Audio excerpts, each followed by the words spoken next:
হাকিমা দের দের কোরআন, যারা হাকিম, যারা ডাক্তার, তারা দেরিতে দেরিতে খায়। ওয়াবেদা নিমিসাইল, এবং যারা আল্লাহর ইবাদত করে, ইবাদত গুজার বান্দা, তারা অর্ধ পেট খায়।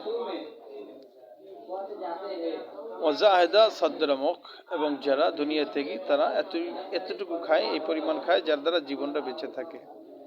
জওয়ানা তবক বরগিরান, আর যারা জওয়ান তারা খাওয়ার দস্তরখানা উঠানো পর্যন্ত খায়, অর্থাৎ দস্তরখানা সামনে থেকে প্লেট সরানোর আগ পর্যন্ত তারা খায়।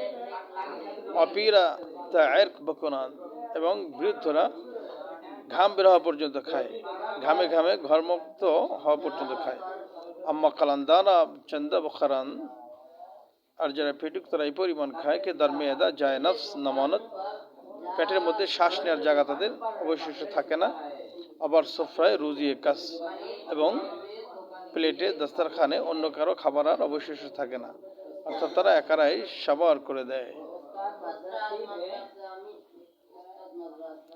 ডাক্তারদের খাওয়ার মধ্যে স্বাস্থ্যবিজ্ঞান আছে, যেটা স্বাস্থ্যের জন্য ভালো, দেরিতে দেরিতে খাওয়া।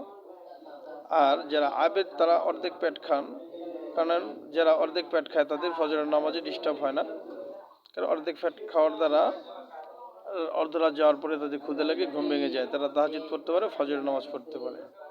এই জন্য আবেদরা অর্ধেক খাবার খান।